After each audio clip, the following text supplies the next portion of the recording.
Every Saturday, people walk from a park up Commonwealth Avenue to the Parliament.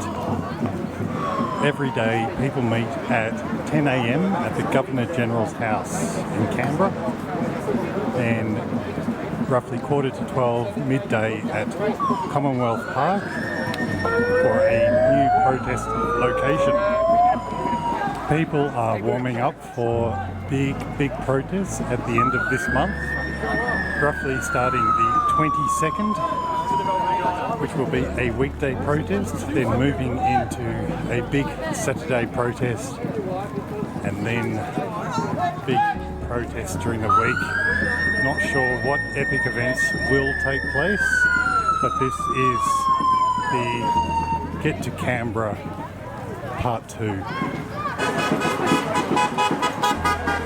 But out in northwestern Queensland and such, they've been going through a lot of hell over the last probably close to 10 years now, and I've got a little bit wrote down here. I'm not that good at remembering things and speaking like this, but I'll read this out to you. And there was a lady out there that actually sent me a letter explaining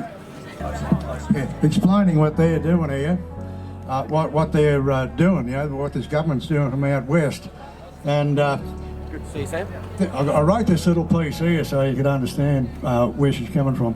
Over the last decade, the people of the outback have suffered from one of the most severe droughts in the last century. When the rain finally arrived, it came at flood levels. In many areas, that drowned livestock, destroyed fences, sheds and yards. During that period, to add insult to injury, banks foreclosed on scores of loans, which caused many families to lose their properties. The stress of that brought depression, which in some cases resulted in suicide. Well, I think that's bad. Well, then along came COVID-19. Now, I'd like to read a letter here that a lady sent to me from out at Barcaldine. And she called it "I Am the Unvaccinated," and she's speaking about when she was a little child, how wonderful things were then, and how it's got to the depths of just hell. We laughed on our ponies as we competed in the local show events and ate fairy floss together on the Ferris wheel. We dreamed together as entrants in the Miss Showgirl competition. We had photos taken together at the show ball. We dined at the local show beef dinner and cheered as the awards were presented. We had breakfast at the local cafe before returning back to our workplaces. But alas, no more shows, no dining in, no cafes, and now no job. Suddenly, I am the foe, and no longer am I safe to be your friend. Even though I drove you home when you were over the limit, lovingly cared for you when you were sick, now I am a threat. We once stood shoulder to shoulder helping others out as volunteers. Now I must stay away, for now I am a danger. We both can contract, we both can transmit. But you are now fully protected. I am unsafe. You can go freely to the hospital if you have need. My life must now be in danger. We both can contract, we both can transmit.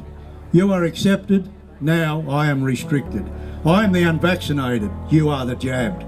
You have a right to choose, I have none. You have a voice, but you remain silent.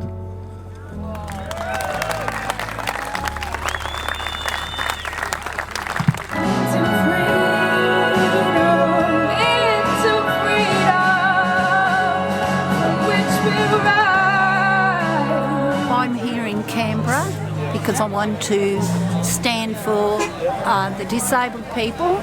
I want to help save the children, and I want all our liberties back. I have come from country Victoria, a little place called Orbost. So what's it been like in country Victoria as for vision impaired people?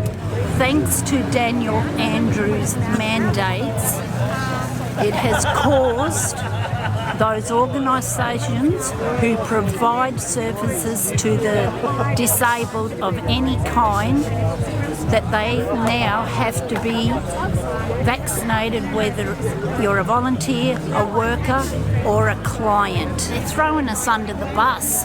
The NDIS, Vision Australia, the deaf and blind, guide dogs, they're all compliant. Complying? Yes. BCA Victoria, which is our advocate, where are they all? All right, Tina, well, we'll wrap it up. Yeah.